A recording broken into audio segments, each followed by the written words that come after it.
Good afternoon, everybody. All of you heroes who are ready to either survive on a sandwich or forgo your lunch altogether. So you're the real diehards. So very welcome to the session of the privacy platform, which is by now a kind of fixed value, I think, in European privacy events. Today we'll be discussing law enforcement access to e-evidence. And then it says challenges and risks. We'll see where the emphasis lies at the end of the session. And I think it's a very topical debate. One of our speakers, John Frank here, is going to tell us about an ongoing court case where the first hearing is expected very soon. So it's really extremely topical, and also because we are waiting for a Commission proposal on obtaining e-evidence across borders next month. Now this is about, of course, law enforcement access to e-evidence, because as a consequence of the growing use of social media, email, messaging services, etc., and ongoing cross-border criminal investigations, the question of e-evidence is becoming more and more important. And of course, evidence is already being shared across borders by police forces and judiciary, but e-evidence is more complicated. Data are more elusive. They may not be actually stored in the place where the police has a court order, etc., as we're going to hear from John Frank in a minute.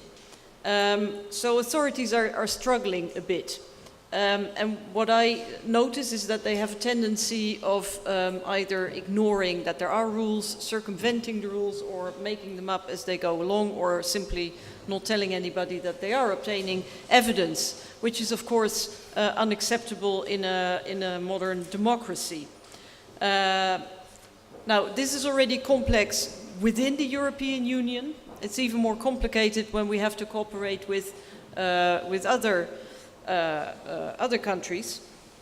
And we have mechanisms to get access to information, the so-called MLATs, the Mutual Legal Assistance Treaties, but in practice they don't seem to be very practical. They're not very efficient, the procedures take too much time, and we see a tendency of simply not using the MLATs. The European Union, in response to this, has then adopted a transatlantic agreement with the United States called the Umbrella Agreement for Data Protection. I am personally still not convinced that that is sufficient, that that is the solution, or even that the United States are living up to their commitments under the agreement, but that's another matter. We'll come back to this. Now, the Commission was supposed to come up with a proposal on improving cross-border access to electronic evidence in criminal matters this week, but it has been postponed until next month. We will not know why, because the Commission have basically declined our invitation to be here today. Apparently they have more important things to do. But it is interesting. If you go to the website on the expected proposal, you'll see that already from the start they have included cooperation with the United States. I find that fascinating. I don't know any other piece of legislation where we have already incorporated exchange of information with other countries from the start. Now, we know that the United States, regardless of who happens to be in the White House, have a tendency of not just overreach when it comes to the application of legislation, but also when it comes to the preparation, the drafting of legislation. I think it's very clear that I'm slightly irritated by this, because I still think that we make our own laws in the European Union, and I don't think that the Americans would be amused if we would interfere in the same way. But ultimately what this is all about is that we allow the law enforcement authorities to do their job, to obtain evidence, but that it's done in a lawful manner, in a transparent manner, and in a manner that also protects the rights of citizens, and that also respects the legal systems of other countries. So I'm very pleased to introduce the panel to you. As I told you already, the European Commission has chosen not to participate in this panel. We have also invited Europol. They were also too busy or, in any case, not available. But that gives us even more time for the other three panelists, and I'm very, very pleased to introduce to you, first of all, to my left, John Frank, Microsoft's Vice President and leading the government affairs teams in Brussels and the European national capitals. Before that, he was based in Washington, and I'm sure that you're going to tell us everything about the court case that's coming up, and to which a number of European MEPs have signed up in an amicus brief. I was one of them. To his right, Mr. Carsten Behn, legal advisor to the German Federal Commissioner for Data Protection and Freedom of Information. I think the German data protection authorities are always the real champions of data protection. And also the coordinator of the Borders, Travel and Law Enforcement subgroup of the Article 29 Working Party. And then finally to my right, Estelle Massé, who is a senior policy analyst at the Access Now Brussels office and leads the work on data protection in the EU. So I'm going to invite you to speak in that order, each for, let's say, 5 to 10 minutes. Then we'll open the floor for questions and debate. I've been informed that the roving microphone doesn't work, but that apparently there's a setup somewhere in the back of the room where you can talk into a phone, because then you will be heard on the live stream, because we're being live streamed. So don't worry, it's not a hotline to the White House or something like that, just for the live stream. Okay, John, may I invite you? First of all, thank you for the opportunity to be here and to get to be part of this conference today. The era of cloud computing has changing our daily lives as individuals and as part of organizations. And certainly the technological change for Microsoft has been profound in that we're no longer just providing software to users, but we're keeping the user's data in our data centers. And of course that applies to individuals with Hotmail and OneDrive and other services, but it also applies to our organizational customers, including national governments, parliaments, and a wide variety of companies and nonprofit organizations who use cloud computing because it's less expensive, more reliable, and more secure. So cloud computing is the new paradigm, and yet we've got this situation where data is held with service providers. And we need to figure out a legal framework that works for law enforcement, because their work is incredibly important to us all. But it also needs to work for customers. And it needs to reflect the values of our societies as reflected in the democratic judgments of our legislatures. And so we need to find systems that work within the framework of international law and can work for us all. Sophie mentioned the Ireland email case, which began about 4 years ago when we received a search warrant issued by the Southern District of New York, a federal court, for an email account. And when we looked, we had the subscriber information stored in the US, but the content of the email account was stored in Dublin, where our data centers are. And so we went to the government and explained that the data was outside the United States. And as we read the statute under which the warrant was issued, it did not apply extraterritorially. Now, we lost at the trial court level. In fact, we were found in contempt of court and fined. The Court of Appeals reversed and ruled in our favor.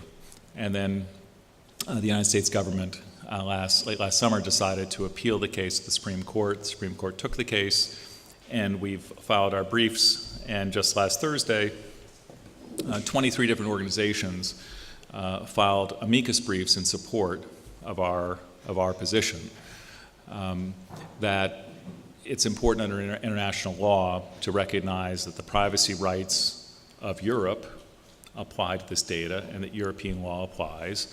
And everybody takes different positions that come from their perspective, but generally it was a very strong message to the court, we believe, that European interests are very much invoked here. We'll have an oral argument on February 27, and the Supreme Court issues all of its opinions before it goes on summer vacation at the beginning of July, so we expect a decision in June. And so I think, but it's impossible to predict how it'll turn out. I like our theory of the case, but it'd be crazy if I didn't. But win or lose, this is an important step in trying to build the legal framework that's going to govern cloud computing, for the next decades.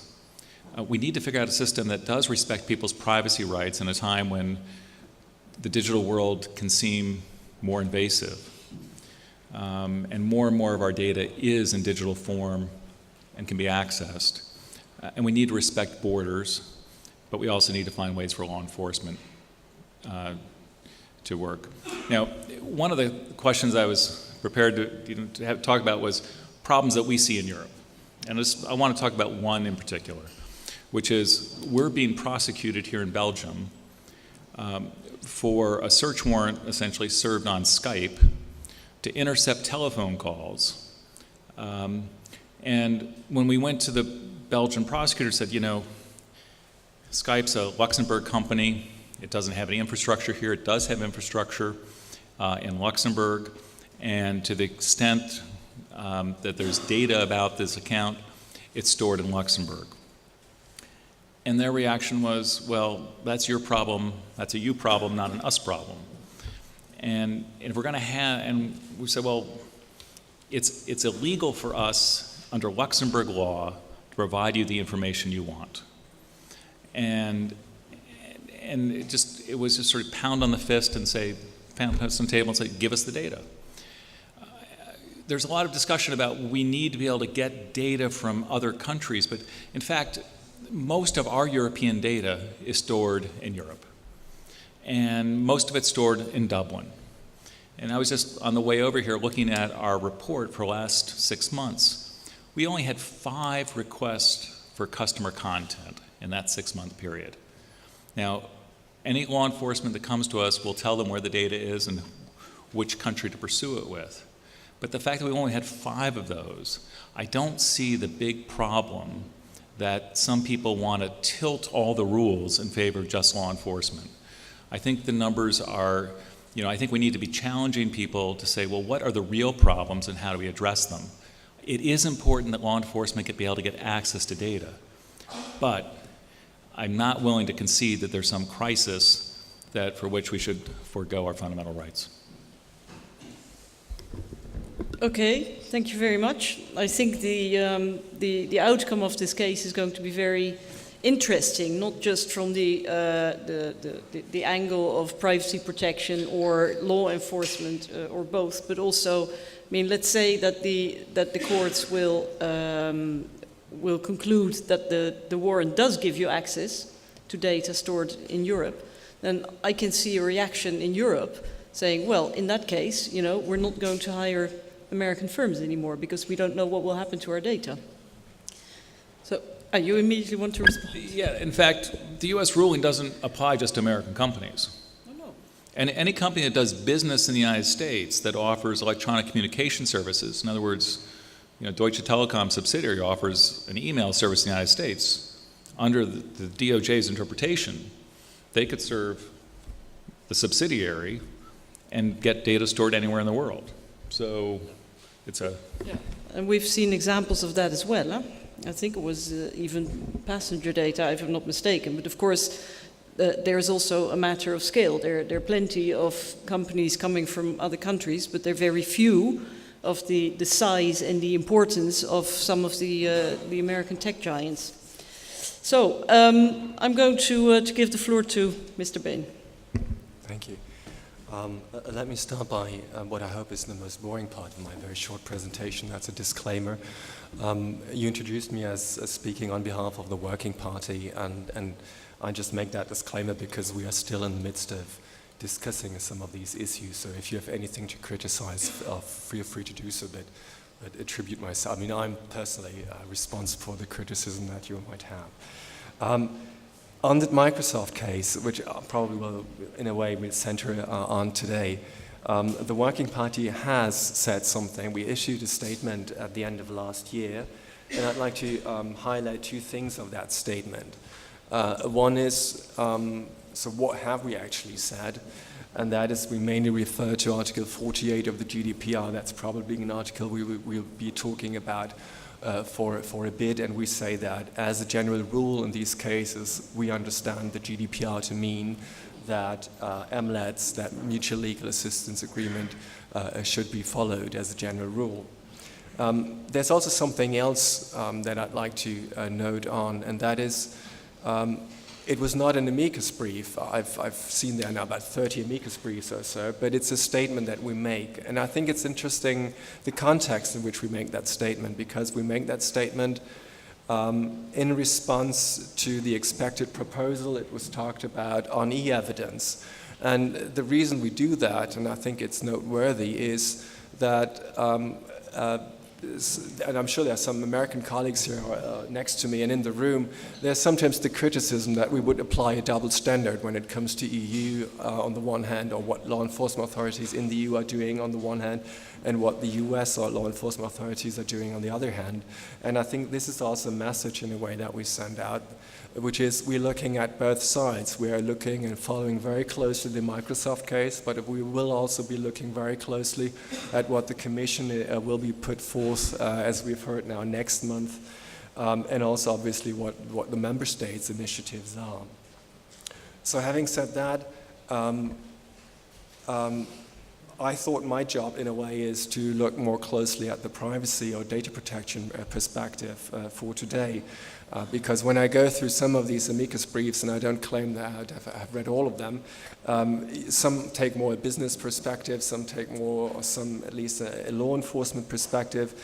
And I thought it's helpful to say a few words about the privacy perspective on that case. And I think what is interesting is when you read newspaper articles about the case, the journalists talk about sovereignty and territoriality and the end of the internet, so big terms and big concepts. But I think what is interesting from our perspective and what is noteworthy is that territory still matters in this case, regardless of how the internet evolves, because territoriality still matters, because the rights that we are talking about and that are our job to protect, that you find them in national law and in EU law.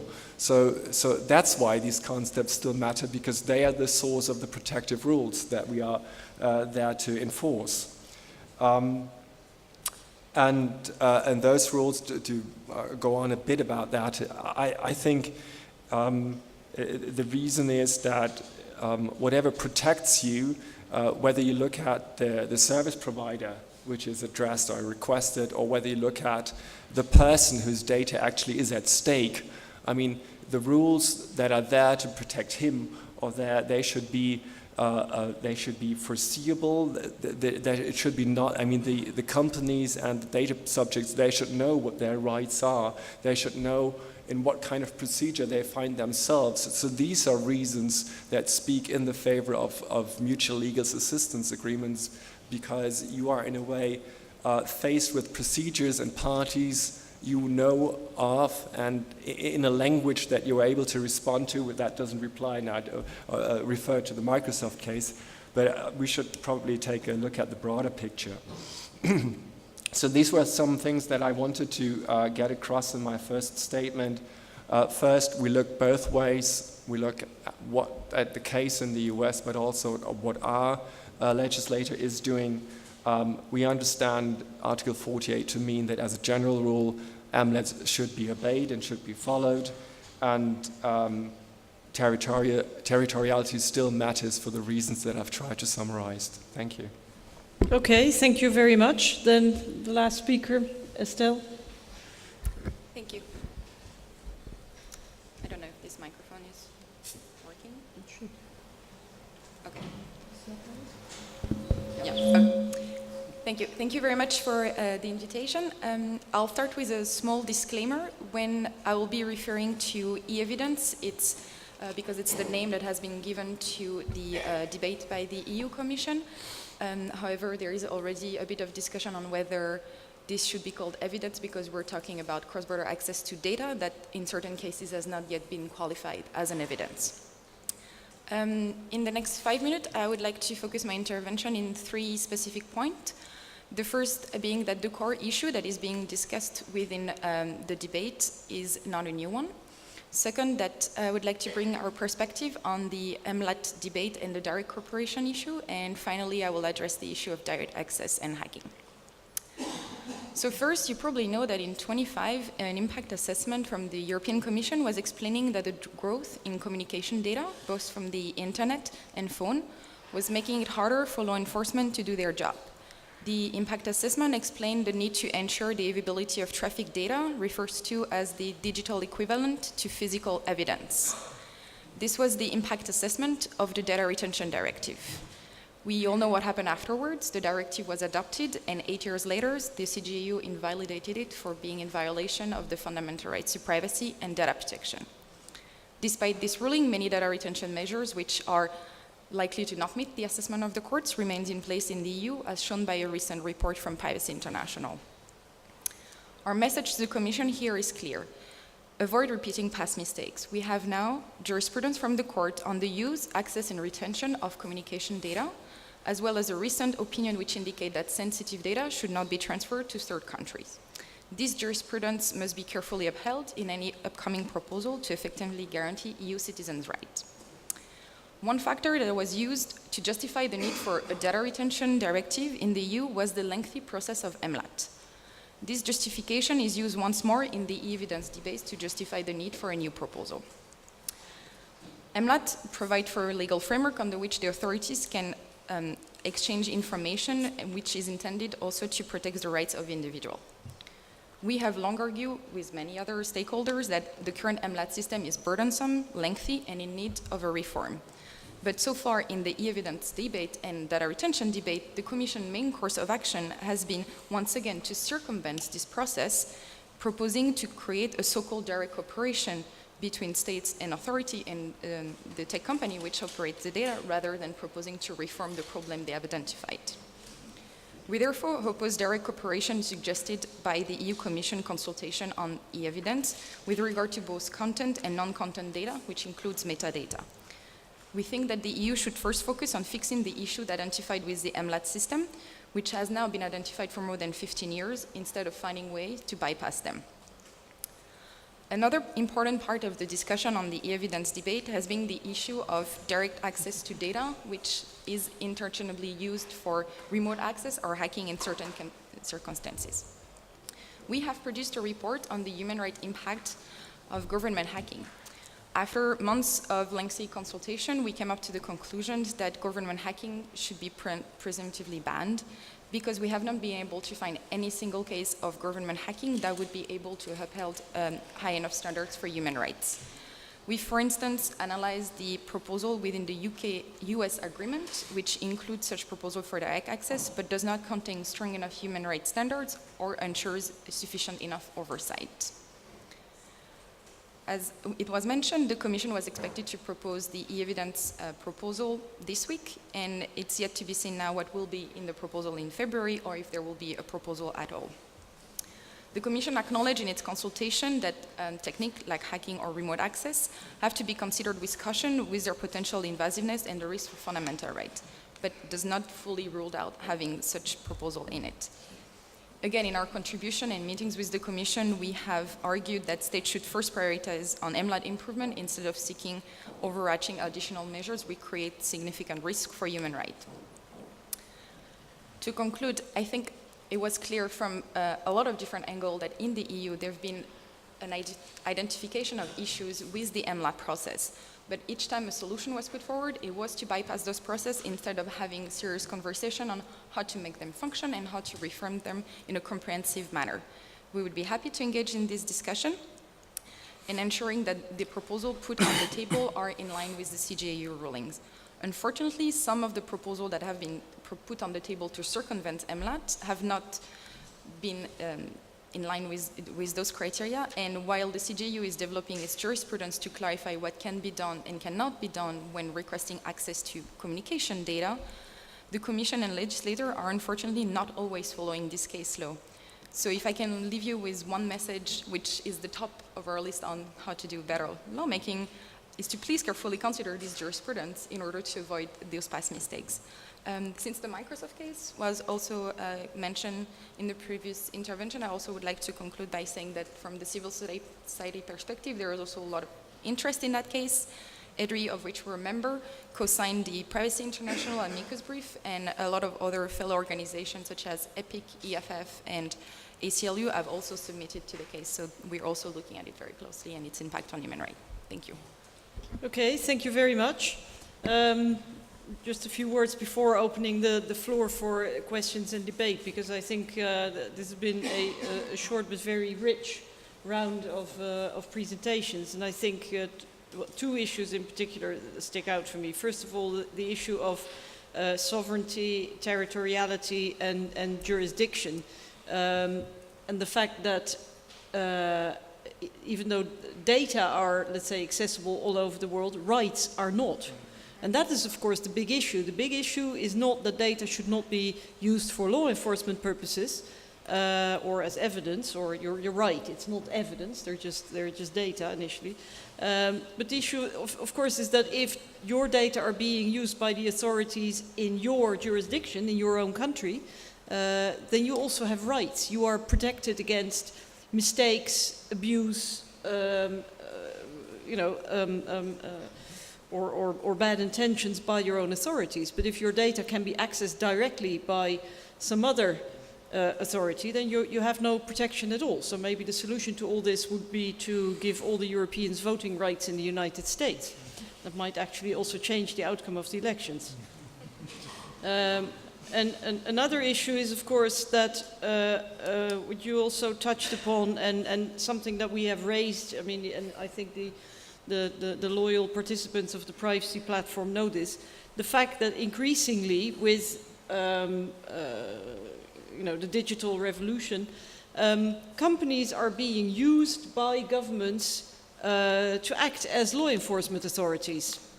And this is, of course, I mean, governments are looking at the let's call it the treasure trove of personal data held by companies, and then rather than creating proper powers for themselves and protections for citizens, they just put the burden on the companies for policing the internet or providing data, gathering data, monitoring people, and that is, of course, that's completely wrong. I mean, you wouldn't accept that from, let's say, the old corner shop. Why would you accept it from companies which are tech giants or banks? Or that's simply not the way democracy should work. And besides, it also puts many companies on the spot, as you have also set out. You find yourself, in between jurisdictions, or caught between your obligations towards the citizens or towards the authority. And finally, on the process, and I think you.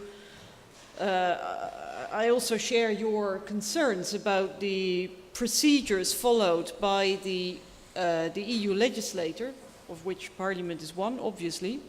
But there is this growing tendency in certainly the three main EU bodies to completely disregard case law, to treat rulings of the Court of Justice as, just another opinion of an NGO or something.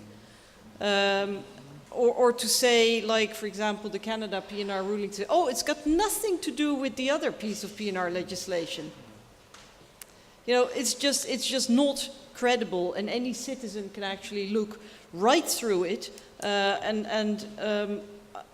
I see how in recent years, indeed, legislation has been drafted in a way which is simply not legally watertight, and anybody can see it. And I think in particular the Commission very cynically then it actually says so. It has said so. You know, if citizens don't like it, they can go to court. And the Commission knows full well, because I've tried. You go to court, it takes years. And by the time you win your case, because you will, you know, ask Max Schrems and others, then these commissioners are already, they've moved on, you know, to their next career step. So it's very, very cynical. And I also think it takes a lot more engagement from citizens as well to hold their politicians to account, ask questions, and also fight for our own rights, because this is not some abstract notion. This is our own right that we are talking about. So, and I think I'm preaching to the converted, or I suppose so, everyone who's here. Okay, having said all this, I'm going to open the floor for questions and debate. Can Stijn maybe remind us where this micro telephone is? Okay, maybe you can walk around. If you could, you'll know the routine. You raise your hand if you want to come in, and you state your name. Okay, the gentleman in front here. Thank you very much. I'm Tommaso Falchetta from Privacy International.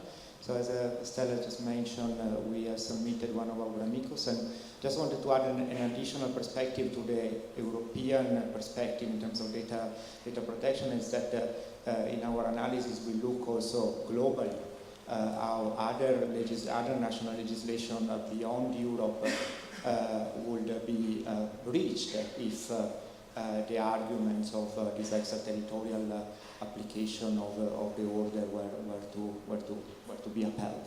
So that's just an additional element to notice that is as a more global sort of type of effect, possibly.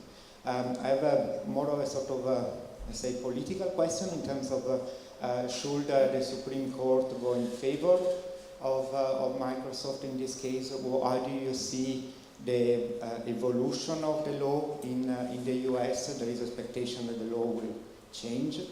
And linked to that, I understand that the Commission obviously was not ready to kind of present its proposal here, but there are other discussions taking place, sometimes I would say quite opaque, including around the protocol the additional protocol to the Convention on Cybercrime. And so more broadly, a sort of a sense of the way these kind of debates are going as far as you can feel. Thanks. Okay, before coming back to the panel, the lady in front here. Hi, Julia Fioretti from Reuters. I have a question for John. If the Commission were to come forward with an e-evidence proposal that had an extraterritorial effect, how would Microsoft feel about that? And some other people across the pond. One last question in this batch. Anyone? No? Everything's clear, or you're timid? No? Okay, then we'll come back to the panel. John, you want to respond first? Sure. I'll enjoy the first question for a minute. If we win, let's assume we win, go to a happy place. Clearly, it'll be more of an incentive for Congress to act and to create a modern statute that takes into account the international dimensions. The Stored Communications Act was actually a pretty good piece of legislation for 1986, but it was in a much different era. And so in a world today where data can move across borders very quickly and easily, and people move data for a whole variety of reasons, just as people can move around the world a lot easier, I think there will be more thought given to how do you do this while respecting the rights of other countries. Now, the United Kingdom has sort of stepped forward and had discussions with the US about a bilateral agreement. And I think that will probably get advanced.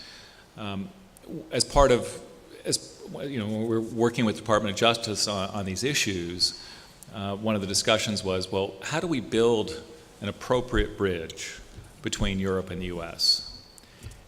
And the folks at the DOJ, to be candid, were sort of like, well, that's just really difficult to negotiate with 28 different countries.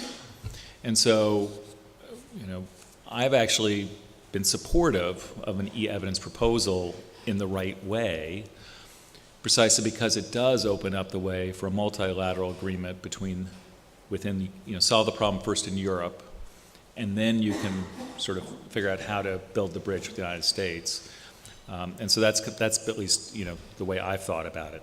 And I think that there will be more interest in how to go about that as the United States realizes more and more of the data that it wants is stored outside the United States. And so, if anything, the purpose of bringing the case was to get the Department of Justice to be willing to be more flexible with and tell Congress to create an international regime. The question, if there's an e-evidence proposal with extraterritoriality, I think we have to look to see how the provisions are drafted. I generally think it's quite a bad idea. It's hard to know how one justifies it. I think the international law is pretty clear that police jurisdiction exercised outside your territory infringes the sovereignty of other countries. And so I think, this is an area where both Europe and the US, we need them to be leaders because there's a lot of countries in this world that would love to be able to order the data of people living outside their borders and have companies deliver to them. And so, Europe, several of the amicus briefs refer to this, the broader dynamic. If every country asserts extraterritorial jurisdiction, well, the protections that we have in Europe, won't matter because if you're going to take the position that Article 48 can be avoided because somebody else has a search warrant in another country, then everybody gets everybody's data without the protections that our legislatures very thoughtfully developed. No, I just have to smile because I'm thinking when it's about actual, European or police forces of EU member states going across borders, that's really difficult. There is in the Netherlands, I don't know if you see the map, but there's a very small strip of land that that has Germany on the one side and Belgium on the other. And I think it's only, like at its narrowest point, something like 5 kilometers wide or something. So, a police car hits the accelerator once and it has crossed the borders twice. But they can only actually move into the neighboring member state for about 5 kilometers. And that was already hardly negotiated. I mean, that's ridiculous if you think of it, how difficult we make it in the, let's say, the offline world. And then when we're very willing to just give everything to a third country. And the second thought I had when you said that the United States find it very difficult to negotiate this with 28 different countries, I don't have the feeling that they thought it was very difficult when it was about obtaining PNR data from 28 different countries, or indeed applying FATCA, which is a tax evasion law, and having agreements with 28 different countries, because then it's about obtaining data. When it's about negotiating rights for citizens, that's where they think it's really difficult. Okay, I'll let you chew on that for a second. Mr. Ben, you want to come in? Well, I think on the last question, I can mainly echo John's comment. I mean, if the EU would put out in a new proposal that would be that would include extraterritorial elements, I would assume that we would be critical of that for the same reasons that I've tried to explain why we believe that territoriality still matters in order to protect rights. So I think that's I don't want to be further redundant, but I think that's clear. Maybe an additional word on international cooperation. which also came up in international agreements. I think I would pick up on one thing that John said earlier about these 5 cases that you were referring to. I think that indeed is a job that for the law enforcement authorities to do, or for the member states to do. I think it's not right and it's not fair to say that DPAs would object international agreements as such, or in principle or something. But I think what we would always request and ask for, that it needs to be demonstrated why there's a need to change things, why there's a need to do things differently from how they are done now.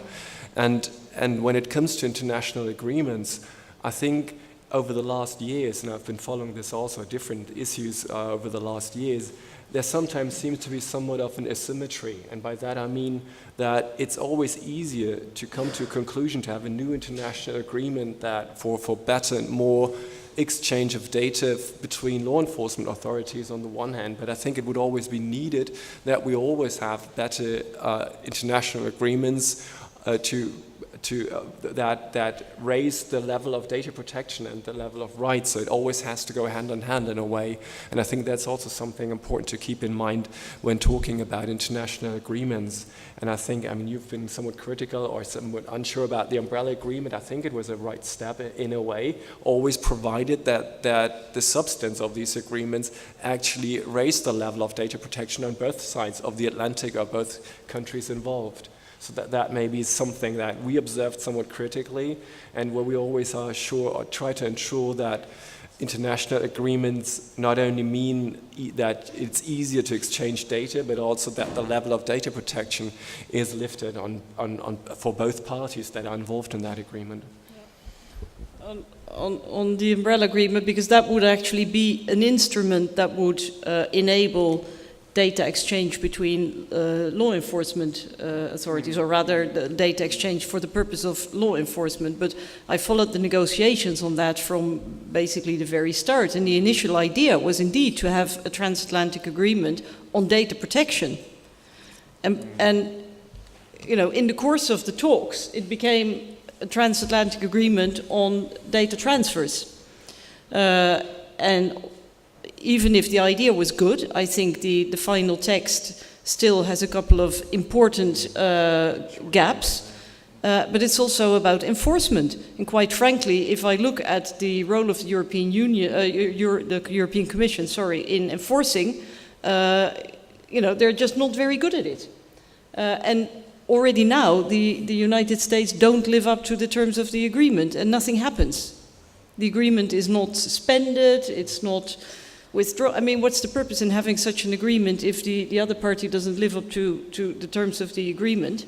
And then we all pretend that they do. So it's the, somebody called that not the presumption of compliance, but the pretense of compliance, which is a very dangerous thing. Ms. Massé.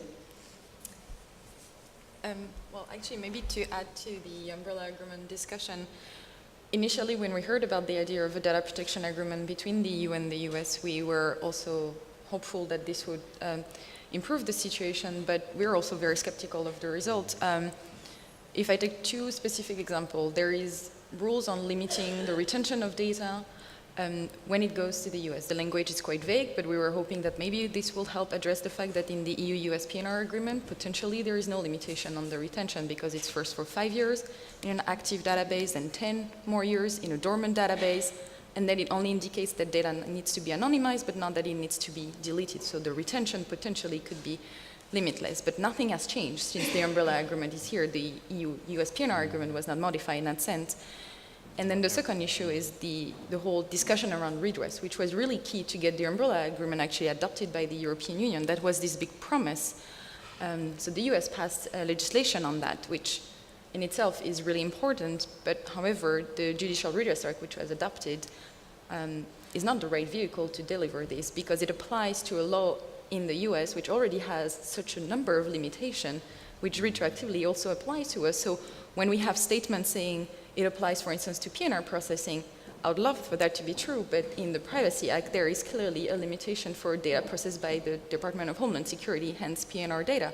So we're being promised a lot of new avenues for redress, which, to be fair, also initiating this process is very lengthy and very complicated. So, but it would be a great thing to have things started. But in practice, we do not have such right to redress. So the idea behind it, we like it, but what was delivered falls really short from the promise we had. It's not an alternative to MLATs. There was another question about, and maybe John would like to answer that, or Kassen, on other jurisdictions, I think. That was your question? Well, somebody else could ask a question. I just want to commend, I mean, I thought on the e-evidence topic, I thought the Article 29's guidance, was it November? It's a very eloquent and very cogent statement of why, you know, of how the EU should be thinking about territoriality in this process. And so I commend it. It's, I don't know, 6 or 7 pages, I don't remember, but it's extremely well written, very well thought out, and I think very powerful. Thank you. I actually think most of the opinions of Working Party 29 are excellent, and the EDPS too. Any further questions, remarks? Yes, there's one over here, and then one there, and one there. We take them in that order. The gentleman over there. Thank you. Brendan Alstone. I'm affiliated researcher at the Center for IT and IP Law. My question is kind of going to show how little I know about MLATs.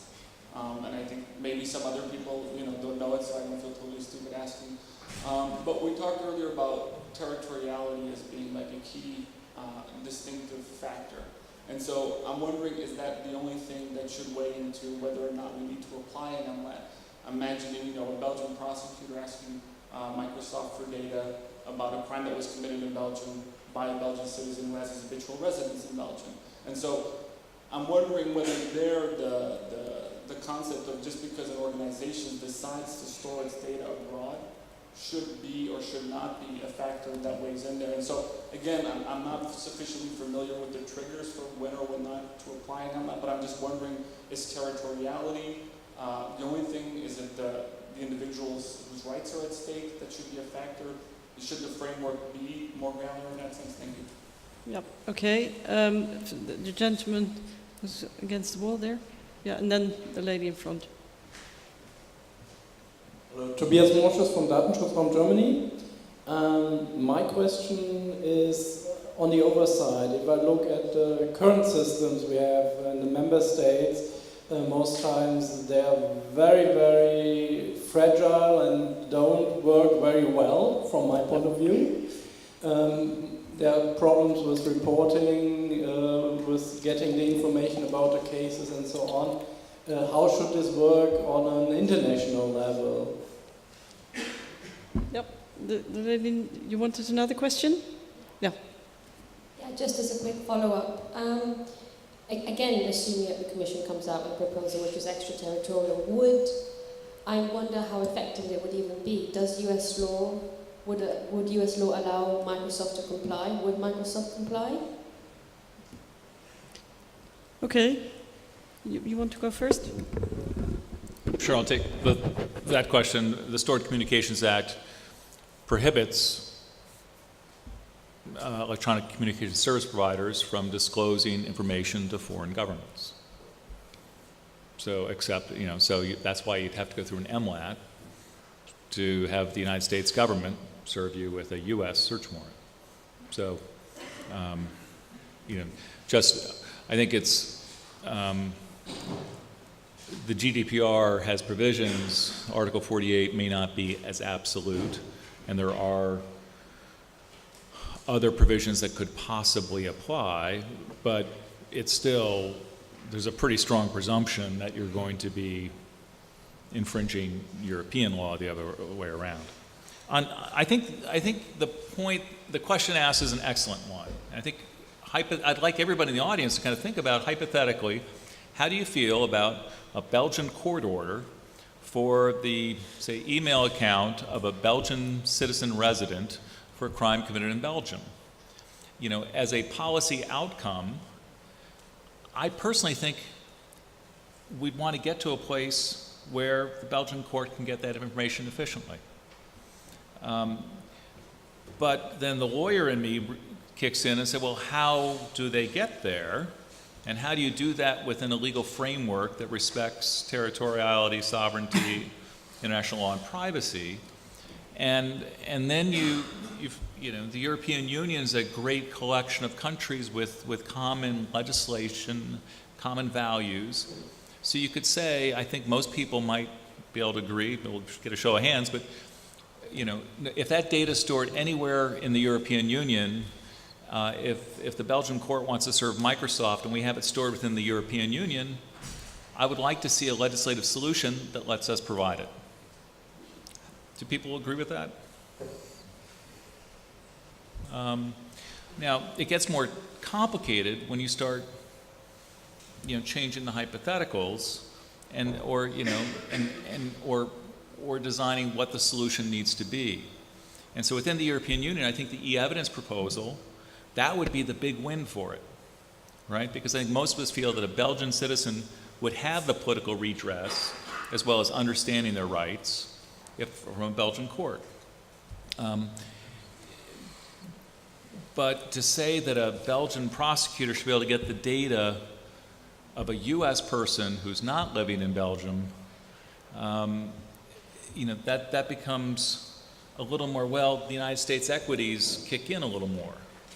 But if the Belgian data is just stored in the United States, I think we'd like to see a system so that between the U.S. and Europe, Belgium can get that data. That to me seems a good policy outcome, but we're not policymakers. We're just, we're advocates for our customers, and policymakers sit in the parliament. But that's kind of how I see it. But simply saying, I'm a Belgian prosecutor, get me my data, I don't care. I hear that's the problem. That's not very constructive in terms of building a solution. Yeah, maybe I take up the question on oversight. I take it that oversight is oversight by DPAs you had in mind, or in general. So maybe some comments from a DPA perspective. When you talk about international oversight, I think we are trying very hard to work together well, the DPAs that there are. When it comes to these US cases, it is sometimes difficult because there might not be a counterpart that we have in the US when we talk about DPAs. But also, I think what your question, what came to my mind when you asked that question about oversight, generally I would assume that also oversight gets much stronger after 25 of May. That's one of the main purposes for having new data protection acts. But that also leads to another interesting question, which is only partly a German one, because the powers that we as DPAs have under the GDPR and how the directive has been transposed in German law, they will be very different. So in a way, when it comes to a situation where we act under the GDPR, we have much stronger powers than in a situation where we are supervising having oversight of our own law enforcement authorities, where we, at least that's how the German legislature transposed the directive, will remain rather powerless, or at least have to test what our powers are. So that will also be an interesting thing, so that in this situation, when there's a request from a third country, we are also as DPA in a very different situation, simply by looking at the powers that we will be having from 25 May onwards. I think one of the issues we're trying to reconcile, which is also seen by this difference of power when we're talking about data processing for commercial purposes or for investigation, is also reflected in the difference of approach. Within the GDPR, one of the core principles, as any data protection law, is data minimization. We're asking company collect as less as possible. And then we're having law enforcement instruments saying, please make sure this data is available, and we're going to have direct cooperation asking you access for this data.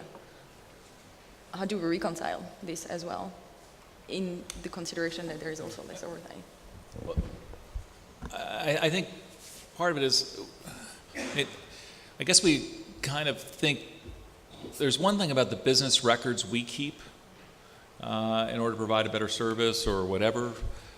There's another aspect of our customers' confidential communications and documents.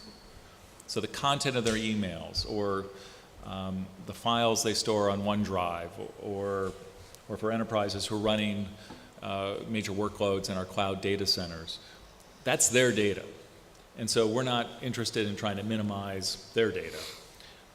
And so I think the minimization principle does apply to the business records we keep about the customer, but the customer's data is kind of theirs. And I just, going back to one of the points you made, cleverly named e-evidence, when in fact it is, our customers' private communications and documents. It may be evidence, maybe not, but one thing we know it is it's our customers. Yeah, I see two more questions. Mr. Schaar?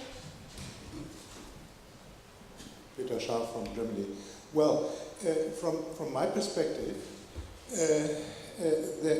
we have to accept as data protection community that there is a legitimate interest of law enforcement to access data referring to crimes or persons who are suspects and have committed crimes, even if the data might be stored outside the own territory. So that's the first. The second is that every user of the internet has a free choice where he stores his or her data, which provider he uses. And therefore, in principle, I would accept the interest, but the data only could be transferred if there is a legal basis on both sides.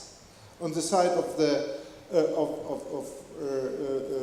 state, where the data is stored, and where, especially in Europe, the GDPR is applicable, and on the US side.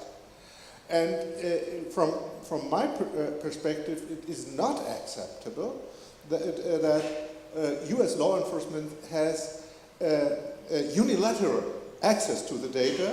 As well, it could be questions whether European authorities should have such an access to data stored outside Europe. So we need a common understanding about the material substance of such requests and the legal safeguards. So we have, as was mentioned, such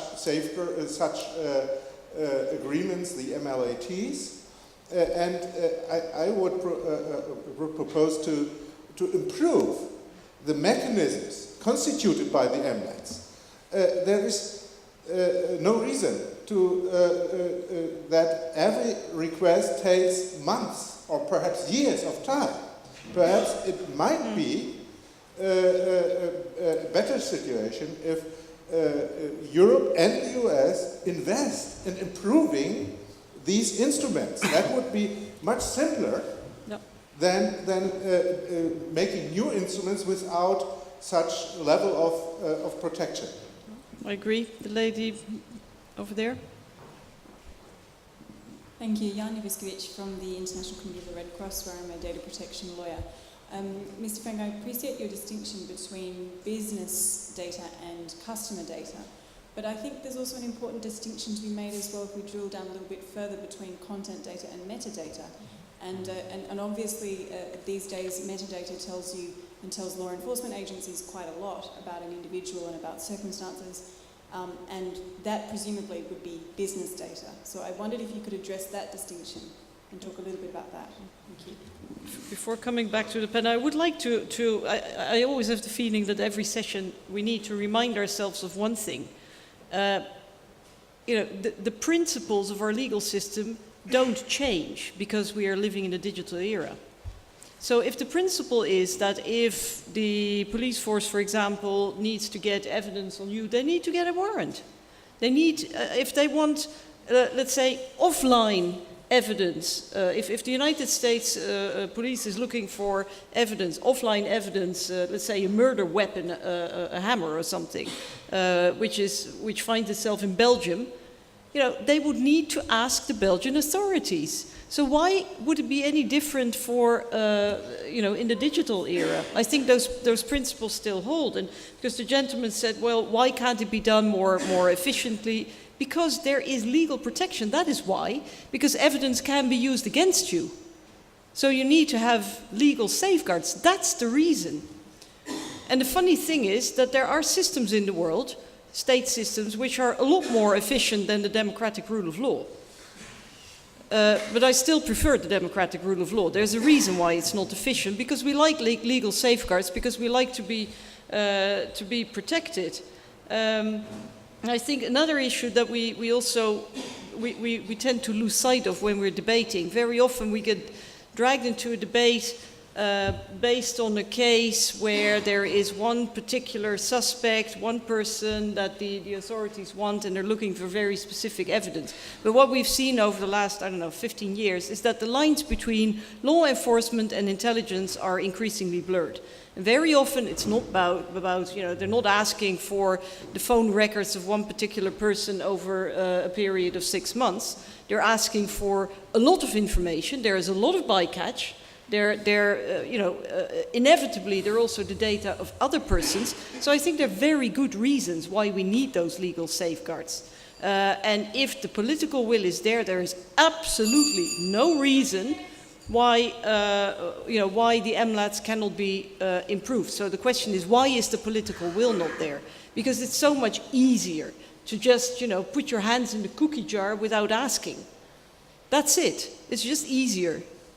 And we have to make sure that data can be obtained in an easy and smooth way, but also a legal way and a transparent way.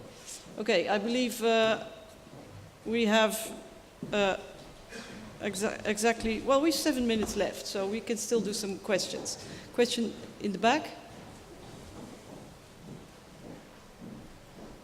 Thank you. My name is Marie-Hélène Descamps, and I'm a GHA councillor at the Belgian Permanent Representation. So Belgium has been mentioned several times during this debate. Perhaps just a little word before going on with my question. The Belgian case has been mentioned. I think that what the Belgian prosecutors have tried to do is a bit like Microsoft is trying to do.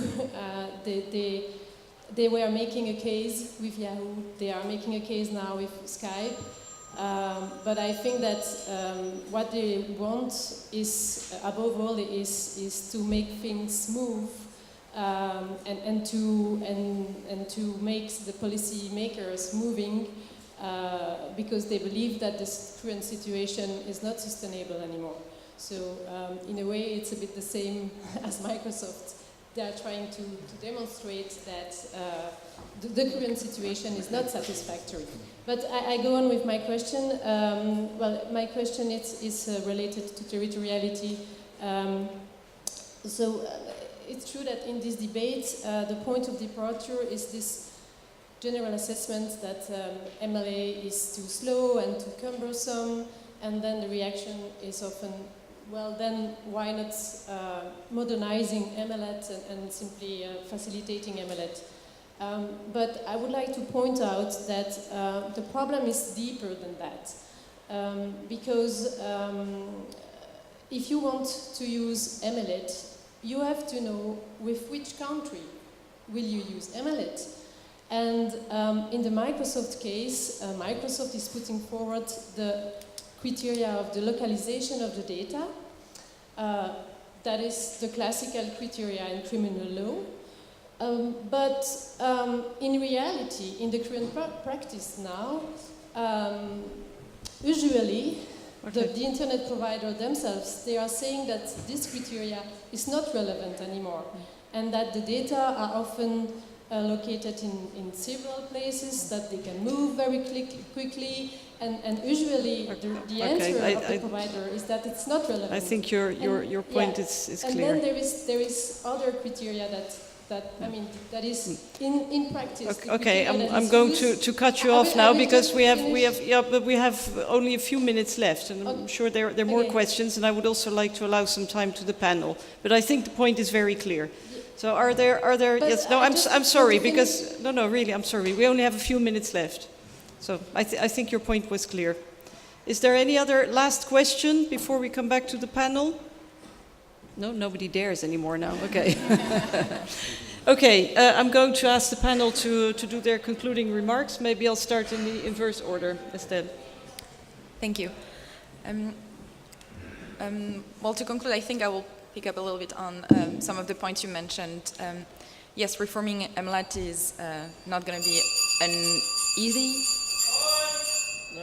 Sorry. 60 seconds. An easy things to do, and it's true that data can be in several locations, but it's also true that when a company like Microsoft operates in Europe, they might operate over the 28 countries without having a main establishment in 28 countries, so there is probably ways to have MLAT function in a new and modernized scenario. So I would just reiterate the point that if we have identified that there is issue with an MLAT system, let's focus in reforming this before trying to find solution that will bypass it and not put forward strong enough criteria to respect human rights. Thank you. John? Yeah. The Belgian prosecutors, they may be well-meaning, but to sit in a meeting and pound the table to announce that you're the most powerful person in the country and they need their data, that to me is not a constructive way to build a future set of legal frameworks that works for future generations. Yeah, very short. In response to the question, I think indeed on this e-evidence proposal there still is a need to clarify the concepts of content data, non-content data, and metadata, and what that's supposed to mean. I think you're absolutely right there. That's also what we put in our statement. As far as that, no, thanks for joining. That's all. Okay, thank you all very much. Thanks for this debate. Thanks for being here.